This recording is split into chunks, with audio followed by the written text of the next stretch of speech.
My family said I'd always be a loser compared to my brother, but now he's broke and begging me to save him. I never thought I'd see the day when Nathan needed me. Not after everything. Not after a lifetime of being treated like the extra, the afterthought, the one who would never measure up. Not after years of him living in the spotlight, while I struggled just to be noticed. But that day came, and when it did, everything changed. I wasn't the forgotten son anymore. I wasn't the one begging for scraps of attention. I wasn't the one looking up at him from below. For the first time in my life, Nathan was the one looking up at me. But before I get to that, you need to understand where it all started. You need to know what it was like growing up in his shadow, feeling like I would never be good enough.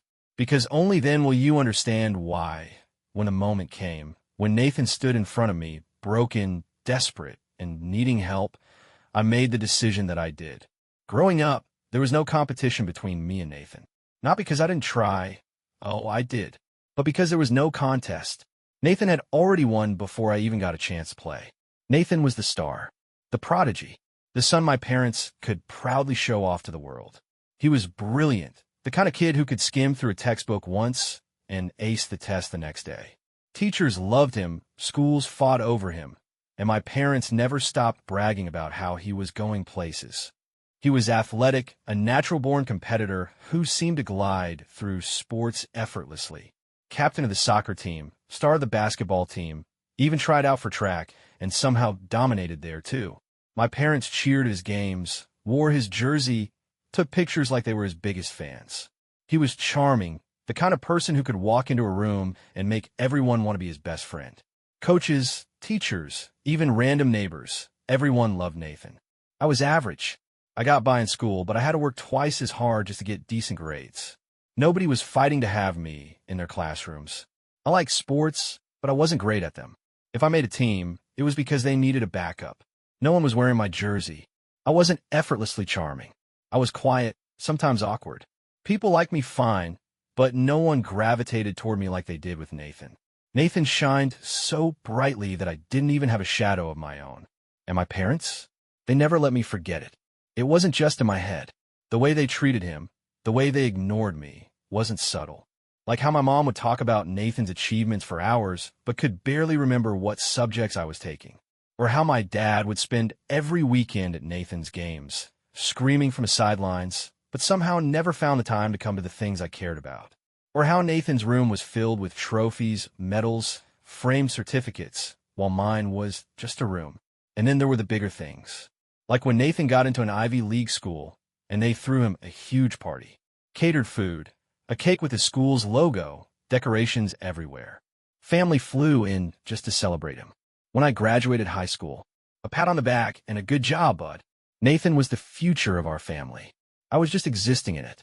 I told myself I didn't care, that it didn't matter. But when you spend your whole life fighting to be seen, and the people who are supposed to love you the most act like you're invisible, you start to believe them. I kept trying. For years, I tried. I worked my ass off in school, thinking maybe if I pulled straight A's, they'd notice me the way they noticed him. I pushed myself in sports, hoping that maybe if I scored the winning goal, they'd cheer for me like they cheered for him. I picked up hobbies, entered competitions, did anything I could think of that might make them look at me and say, wow, we're so proud of you. But they never did. No matter what I did, it was never enough to make them care. And finally, one day, I stopped trying. I stopped waiting for their approval. I stopped hoping for their attention. I stopped chasing a validation I was never going to get. Instead, I left. I moved out as soon as I could. I got a small apartment, nothing fancy. I found a steady job, not glamorous, but it paid the bills. I bought a used car, not flashy, but reliable. I wasn't living in Nathan's shadow. I wasn't living for their approval. I was just living for myself. Then, everything changed. Nathan was untouchable. Or at least, that's what I had always believed. Growing up, it seemed like nothing could shake him. He moved through life with the confidence of someone who had never tasted failure, never known what it was like to be second best, never had a doubt whether or not he was loved. He was the golden child, the star, the one who made our parents proud. And for most of my life, I had been the one left in the background, the one who had to work twice as hard just to be acknowledged, the one who had learned the painful lesson that no matter how much effort I put in, it would never be enough. But life has a funny way of balancing the scales. Nathan had built his life on a foundation of arrogance, privilege, and an unshakable belief that he would always be on top. He had never considered the possibility that things could go wrong, that he could stumble, that he could fall so far that there would be no one left to catch him. Until it happened. For years, Nathan had been living the kind of life that our parents had always imagined for him. He had a high-paying job in finance, the kind of career that made people nod approvingly when they heard about it. He had an expensive apartment in the city, sleek and modern, with floor-to-ceiling windows and a view that screamed success. He drove a luxury car, always wore tailored suits, and posted pictures of lavish vacations that made it seem like he was living the dream. And our parents? They ate it up. They loved telling people about their son, the successful financier, the one who had made it. Every time we had family gatherings, they would find a way to slip his achievements into the conversation. They spoke about him with a reverence that made it clear they believed he was special, that he was destined for greatness, that he was the proof that they had done something right as parents. They never questioned it, never looked too closely at the cracks forming beneath the surface. But I saw them, not all at once, not in a dramatic, obvious way, but in small moments, in little signs that told me Nathan's life wasn't as perfect as he pretended it was. The first thing I noticed was how he had started avoiding our parents' questions about his job. Before, he had been eager to brag about his latest promotion, his new projects, the big deals he was working on. But over time, he became vague, brushing off their excitement with non-committal answers. Then, there were the times I ran into him by accident in the city. Nathan had always been polished, put together, someone who carried himself like he was on top of the world. But the last few times I had seen him, something had been different. His suits weren't as crisp. His eyes looked tired. His usual arrogance seemed forced, like he was holding onto it out of habit rather than genuine confidence. I remember one time when I spotted him at a coffee shop, sitting alone, staring at his phone with a look I couldn't quite place. It wasn't fear exactly, but it was close. I should have known then. I should have realized that Nathan wasn't the untouchable golden child anymore, that something had shifted. But I didn't. Not yet. Nathan's downfall wasn't sudden. It didn't happen overnight in some catastrophic explosion of bad decisions. It was a slow, painful unraveling. He had built his entire life on the idea that he was destined for success, that everything he touched would turn to gold. And, for a long time, that belief had worked for him. He took risks, made bold moves, trusted that things would always go his way. Until they didn't. He had made reckless investments, the kind that looked brilliant when the market was thriving but disastrous when it took a turn. He had taken out loans, leveraged assets, spent money he didn't have because he believed he would always be able to make it back. But then the market crashed, and suddenly, Nathan wasn't a financial genius anymore. His business deals started falling apart. Clients backed out, investments tanked, and the company he had worked so hard to build was bleeding money. The luxury apartment, the car, the lavish vacations, they had all been held up by a fragile illusion of wealth that crumbled the moment things stopped going his way. At first, he tried to fix it. He scrambled, took desperate measures to keep himself afloat. He burned through his savings, maxed out credit cards, took out more loans to cover the ones he already had. But it wasn't enough. One bad decision led to another. And then, one day, he was standing in front of me, the brother he had always looked down on, asking for help. I remember the moment clearly. It was late, past midnight, when I heard the knocking on my apartment door. At first, I thought I was imagining it. No one ever showed up at my place unannounced, and certainly not at that hour. But when I opened the door, there he was. Nathan. He looked wrong. His usual confidence was gone. His clothes were wrinkled, like he had been wearing them for days. There were dark circles under his eyes. He looked small. I didn't say anything at first. I just stood there, staring at him, waiting for him to speak. And then, finally, he told me the truth. He had lost everything. His business had collapsed. His savings were gone. He couldn't pay his rent, couldn't make his car payments, couldn't even afford to keep up the illusion anymore. He had been borrowing money, dodging calls from creditors, trying to hold everything together, but it was over. He had nowhere to go. And worst of all, he hadn't told our parents. They still thought he was successful, still believed in the illusion he had created. He had let them believe it, let them keep thinking he was the golden son, because he couldn't stand the thought of them knowing the truth. And now, with no other options left, he had come to me. The brother he had ignored, the one he had always treated as lesser, the one he had never once thought to help when I had been struggling. Now, he expected me to save him.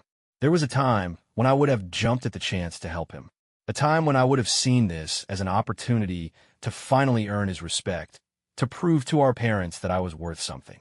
But that time had passed. As I stood there, looking at the brother who had always been untouchable, who had never known what it was like to struggle, I felt something shift inside me. I wasn't the desperate one anymore. For the first time in my life, Nathan needed me. And the question was, what was I going to do about it? Nathan never asked for anything in his life. Not because he didn't need things, he did, but because he never had to ask. People just gave him what he wanted. Our parents, our teachers, his friends, his mentors, they all offered. They handed him opportunities, support, admiration, money. They cleared obstacles from his path before he even saw them. He never had to struggle, never had to fight for anything. And now, for the first time, he was standing in front of me, asking. I should have felt triumphant. I should have felt vindicated. But I didn't feel triumphant. I just felt exhausted. When I let him in that night, I wasn't thinking about the years of resentment. I wasn't thinking about how he had ignored me, how he had made me feel invisible, how our parents had worshipped him while I was treated like an afterthought. I was just thinking about how tired he looked. Nathan had always carried himself with a sense of effortless confidence. Even in his worst moments, he could mask his problems behind his charm, his arrogance, his easy way of brushing things off. But that night, there was no mask left. His shoulders were hunched, his eyes hollow. He kept running a hand through his hair like he couldn't believe he had ended up here, like he was still waiting for someone to step in and fix everything for him. And maybe that was exactly what he thought I would do. He started slow, hesitant, something I had never seen from him before. He told me how things had started going bad months ago, how he had been holding on, trying to fix things, but everything just kept spiraling. He talked about the bad investments, the debt, the calls from creditors that never stopped coming. But what stood out to me the most, he never once admitted it was his fault. He talked about the market, about bad luck, about how he'd been screwed over by business partners who didn't know what they were doing. He framed himself as the victim, someone who had been unfairly dragged down by forces beyond his control. And as I listened, I realized something. Nathan had never failed before. Not really. Not in a way that had actual, real consequences. Sure, he had lost games, had bad days, had moments where things didn't go his way. But there had always been a safety net. Our parents, his connections, the fact that people liked him, something had always been there to cushion the blow. This was the first time he had actually fallen, and he had no idea how to deal with it. I told myself I wasn't going to get involved. I had worked for years to build something of my own, a life where I wasn't constantly chasing after Nathan's shadow. I wasn't going to throw that away just because he had finally hit rock bottom. But then he asked for a loan. Not much, just enough to get through the month. And against my better judgment, I gave it to him. At first, I told myself it was a one-time thing. Just a bit of help, just enough to get him back on his feet. But that was a lie, because one loan turned into another, and then another. And before I even realized what was happening, Nathan had moved from crashing on my couch for a few nights to practically living with me. He wasn't working. He wasn't trying. At first, he had excuses. The job market was tough. He needed time to figure things out. He just needed a break, just needed to catch his breath before he got back on his feet.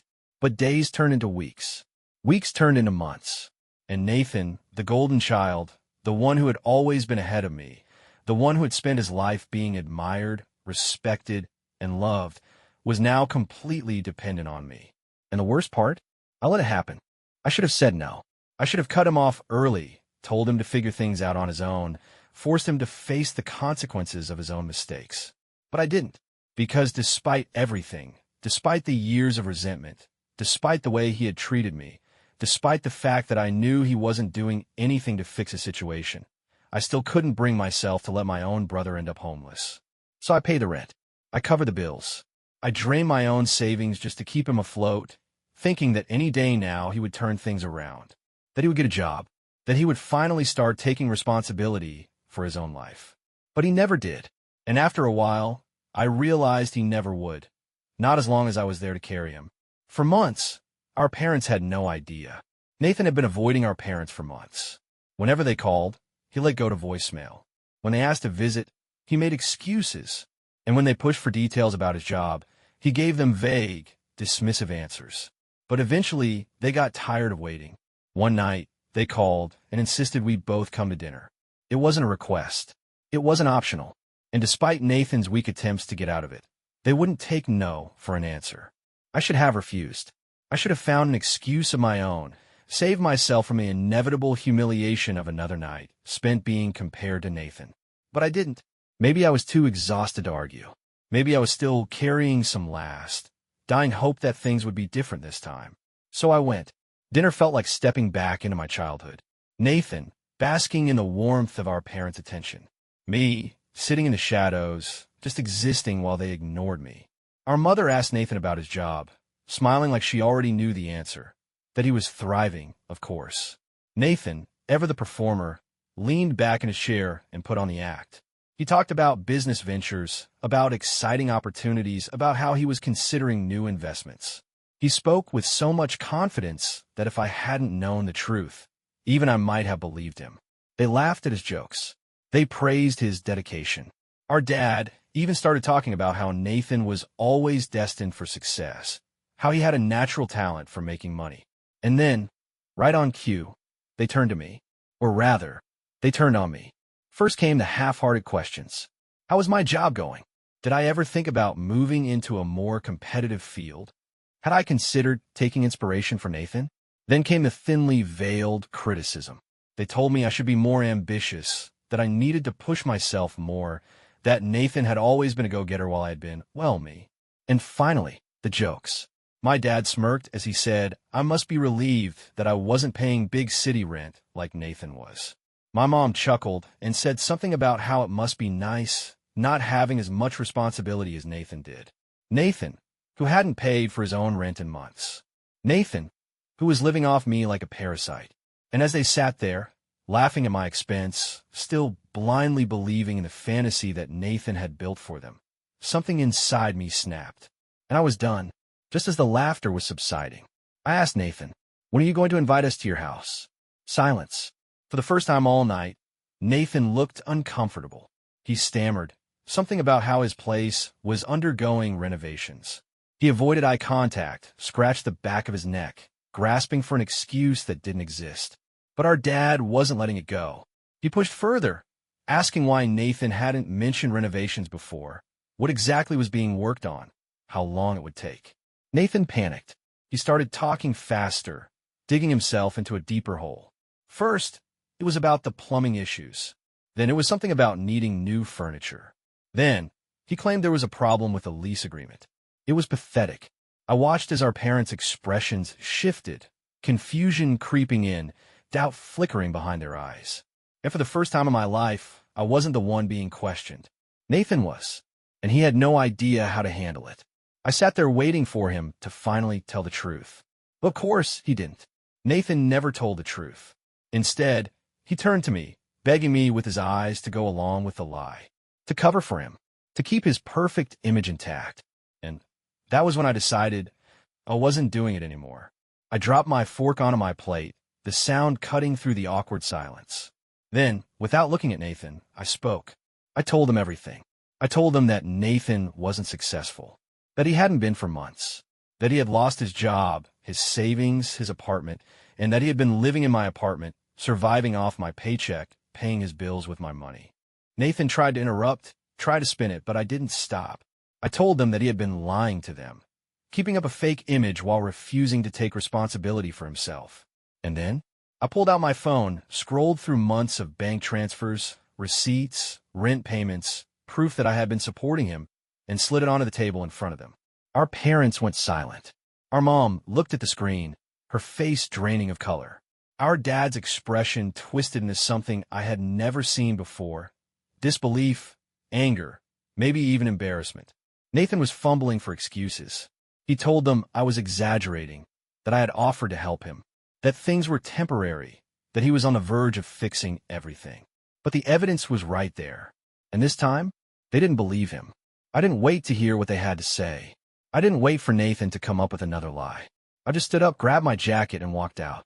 I didn't go straight home after walking out of that dinner.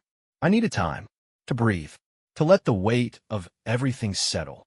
I had exposed Nathan for what he was, a failure who had been living off me for months.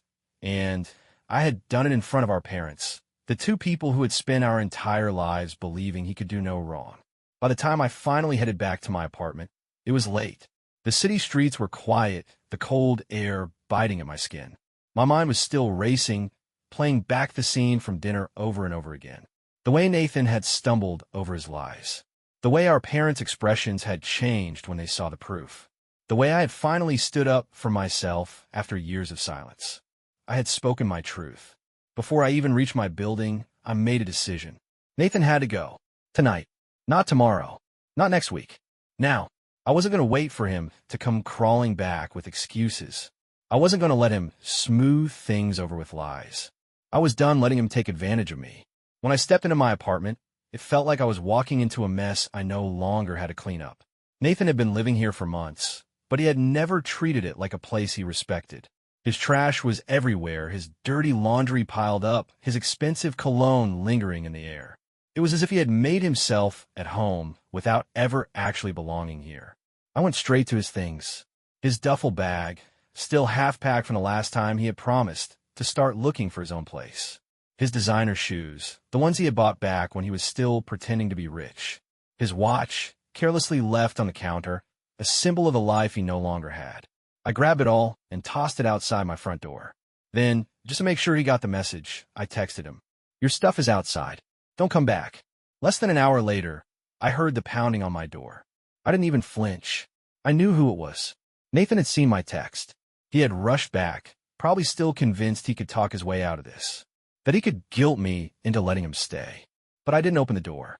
I let him stand outside, banging, cursing under his breath, realizing, maybe for the first time in his life, that he wasn't getting what he wanted. And after a few minutes, he gave up. And just like that, Nathan was gone. I knew exactly where he was headed. He didn't have a job. He didn't have a place of his own. He had burned every bridge except one. So he went back to our parents. The same parents who had just learned the truth. The same parents who had spent our entire lives believing he was perfect. I never expected to hear from them again. Not after what happened at the dinner. Not after I threw Nathan out. Not after I made it clear that I was done being used. But life has a cruel sense of humor. Because a few weeks after I got rid of Nathan, after I had finally started to feel the weight of him lift off my shoulders, they showed up. Not Nathan. Our parents. And this time, they weren't here for him. They were here for me.